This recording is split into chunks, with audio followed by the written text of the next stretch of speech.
তোমরা যারা ক্লাস 12 অর্থাৎ দ্বাদশ শ্রেণীর থার্ড সেমিস্টারের ছাত্রছাত্রী আছো এবং তোমাদের শিক্ষাবিজ্ঞান সাবজেক্টটি আছে, তোমাদের জন্য আজকে ক্লাসটা খুবই গুরুত্বপূর্ণ। আজকে ক্লাসে তোমাদের গ্রুপ এ ইউনিট 1 এখান থেকে গুরুত্বপূর্ণ 40টা এমসিকিউ প্রশ্ন উত্তর নিয়ে আলোচনা করব। প্রত্যেকটা প্রশ্ন মোস্ট ইম্পর্টেন্ট প্রশ্ন, তোমাদের পরীক্ষার জন্য বাছাই করে প্রশ্নগুলো তৈরি করা হয়েছে, তোমরা একটু দেখলেই বুঝতে পারবে। দেখো, প্রথম প্রশ্ন, স্বাধীন ভারতের প্রথম শিক্ষা কমিশন কোনটি? স্বাধীন ভারতের প্রথম শিক্ষা কমিশন হচ্ছে রাধাকিষাণ কমিশন। নেক্সট হচ্ছে, কোন কমিশন বহুমুখী বিদ্যালয় প্রতিষ্ঠার সুপারিশ করেছিল?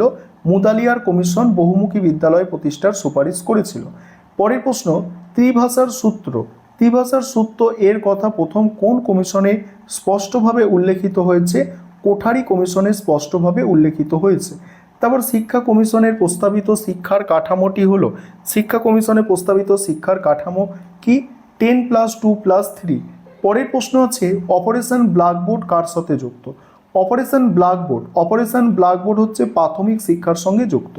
2020 সালের জাতীয় শিক্ষানীতি এনইপি 2020 সুপারিশ অনুযায়ী শিক্ষার সংশোধিত কাঠামো, অর্থাৎ যে কাঠামো অনুযায়ী তোমরা পড়াশোনা করছো সেটা হচ্ছে 5+3+3+4, অর্থাৎ কলেজটা হচ্ছে 4 বছরের। পরের প্রশ্ন হচ্ছে কি? পরের প্রশ্ন হচ্ছে ডিআইইটি অর্থাৎ district institute of education and training প্রতিষ্ঠার সুপারিশ করা হয়েছিল কোন কমিশনে? দেখো 1986 সালের জাতীয় শিক্ষানীতিতে। তারপরে, সমাজের মধ্যে ভিন্ন ভিন্ন অর্থনৈতিক স্তরের ব্যক্তিদের মধ্যে সমবন্টনের নীতিকে কি বলা হয়? সমবন্টনের নীতিকে কি বলা হয়? অ্যান্সারটা দেখো, অ্যান্সার হচ্ছে উল্লম্বের সাম্যবস্থা। তারপরে ইডব্লিউএস অর্থাৎ ইকোনমিক্যালি উইকার সেকশন শ্রেণীর অন্তর্ভুক্তি হওয়ার জন্য একটি প্রধান শর্ত হলো পরিবারের বাৎসরিক আয় সর্বাধিক কত হওয়া উচিত? পরিবারের বাৎসরিক আয় 8 লক্ষ টাকা। তারপরে নিচের স্তম্ভ দুটি মেলাতে বলা হচ্ছে, স্তম্ভ মেলানোর এখানে এই প্রশ্নটা তোমরা একটু দেখে নাও। 1 নম্বর স্তম্ভ এবং 2 নম্বর স্তম্ভ আছে, তার অ্যান্সার করে দেওয়া হয়েছে, অর্থাৎ এটা হচ্ছে অ্যান্সার।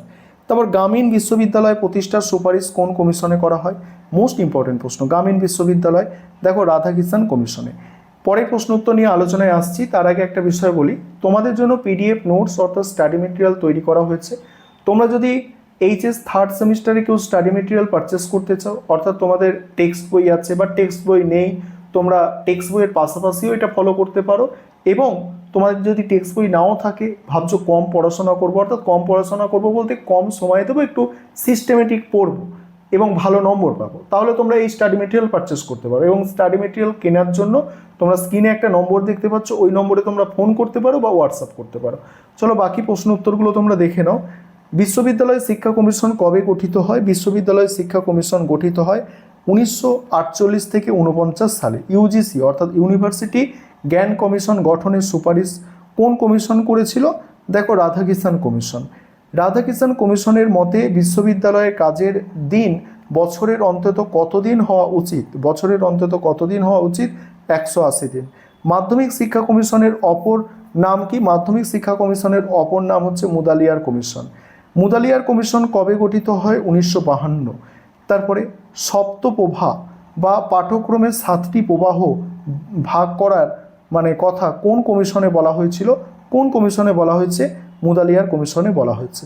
তারপরে প্রশ্ন, তারপরে হচ্ছে কারিকুলাম কমিউলেটিভ রেকর্ড কার্ড বা সিআরসি বা সামগ্রিক মূল্যায়নপত্র ব্যবহারের সুপারিশ কোন কমিশন করেছিল?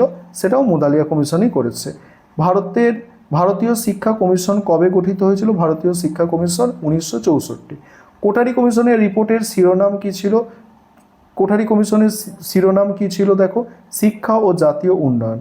প্রতিবেশী বিদ্যালয় বা কমন স্কুল সিস্টেমের ধারণা কোন কমিশন দিয়েছিল? দেখো, কোঠারি কমিশন দিয়েছিল। শিক্ষায় কর্ম অভিজ্ঞতা যুক্ত করার জোরালো সুপারিশ কে করেন? দেখো, কোঠারি কমিশন করেছিল।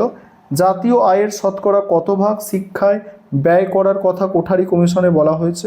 কত ভাগ ব্যয় করার কথা? 6% ব্যয় করার কথা বলা হয়েছে। তারপরে 1946 সালে জাতীয় শিক্ষানীতির খসড়া দলিলের নাম কি? দেখো অপশান খ হচ্ছে এক্ষেত্রে সঠিক answer, challenge of education A policy perspective.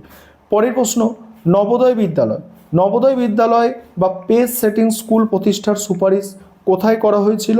Answer দেখো জাতীয় শিক্ষানীতি 1986। 1986 সালে জাতীয় শিক্ষানীতি সংশোধনের জন্য 1990 সালে কোন কমিটি গঠিত হয়? 1990 সালে গঠিত হয়েছিল রামমূর্তি কমিটি। তারপর প্রোগ্রাম অফ অ্যাকশন কবে রচিত হয়েছে? প্রোগ্রাম অফ অ্যাকশন হচ্ছে 1992 সালে। ইন্দিরা গান্ধী জাতীয় উন্মুক্ত বিদ্যালয় কবে প্রতিষ্ঠা হয়? কবে প্রতিষ্ঠা হয়েছিল? 1985 সালে প্রতিষ্ঠা হয়েছিল। তারপরে আছে এনইপি 2020 এর খসড়া কমিটির চেয়ারম্যান কে ছিলেন?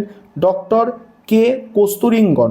তারপরের প্রশ্ন আছে দেখো, এনইপি 2020 অনুযায়ী মানব সম্পদ উন্নয়ন মন্ত্রকের নাম পরিবর্তন করে কি রাখা হয়েছিল? মানব সম্পদ উন্নয়ন মন্ত্রকের পরিবর্তন করে শিক্ষা মন্ত্রক রাখা হয়েছিল। এনইপি 2020 কোন শ্রেণীর পর্যন্ত মাতৃভাষা বা আঞ্চলিক ভাষায় শিক্ষাদানের ওপর জোর দেওয়া হয়েছে? কোন শ্রেণী পর্যন্ত এটা করা হয়েছে? উত্তর হচ্ছে দেখো পঞ্চম শ্রেণী পর্যন্ত, সম্ভব হলে অষ্টম শ্রেণী পর্যন্ত। এনইপি 2020 অনুযায়ী 5+3+3+4 কাঠামোয় প্রথম 5 বছরকে কি বলা হয়? প্রথম 5 বছরকে কি বলা হয়? দেখো ভিত্তিমূলক স্তর অর্থাৎ ফাউন্ডেশনাল স্টেজ বলা হয়। এনইপি 2020 প্রস্তাবিত মূল্যায়নের জন্য জাতীয় মূল্যায়ন কেন্দ্রের নাম কি? জাতীয় মূল্যায়ন কেন্দ্রের নাম এখানে হচ্ছে দেখো পরীক্ষা, এটা হচ্ছে মানে অপশান খ সঠিক অ্যান্সার।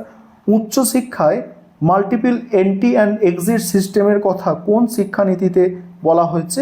এই যেটা তোমরা বলছো দেখছো যে 2002 এনইপিতে, ঠিক আছে। সংবিধানের কত নম্বর ধারায় 14 বছর বয়স পর্যন্ত শিশুদের অবৈতনিক ও বাধ্যতামূলক শিক্ষার কথা বলা হয়েছে? কত নম্বর ধারায় সেটা বলা হয়েছে? উত্তর হচ্ছে 45 নম্বর ধারা। তারপরে সংবিধানের কত নম্বর ধারায় তপশিলি জাতি, তপশিলি উপজাতি এবং দুর্বল শ্রেণীর শিক্ষাগত আর্থিক সুযোগ সুবিধার কথা বলা হয়েছে? এখানে অ্যান্সার হচ্ছে দেখো 46 নম্বর ধারা।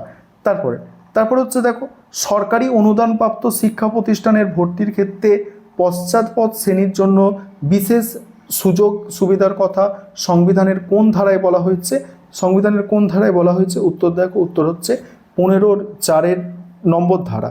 নারী শিক্ষার প্রসারের জন্য 1958 সালে কার সভাপতিত্বে জাতীয় কমিটি গঠিত হয়? কার সভাপতিত্বে? দেখো দুর্গাবাই দেশমুখের সভাপতিত্বে। তারপরে কস্তুরবা গান্ধী বালিকা বিদ্যালয় কাদের শিক্ষার জন্য প্রতিষ্ঠিত হয়েছিল? কাদের শিক্ষার জন্য প্রতিষ্ঠিত হয়েছিল? দেখো অ্যান্সারটা হচ্ছে SC ST OBC তপশিলি জাতি উপজাতি সম্প্রদায়ের শিশুদের আবাসিক শিক্ষার জন্য কোন বিদ্যালয় তৈরি করা হয়েছিল? একলব্য মডেল দেখো রেসিডেন্সিয়াল স্কুল। এর পরের ক্লাসে তোমাদের 41 নম্বর থেকে আলোচনা আমি শুরু করব।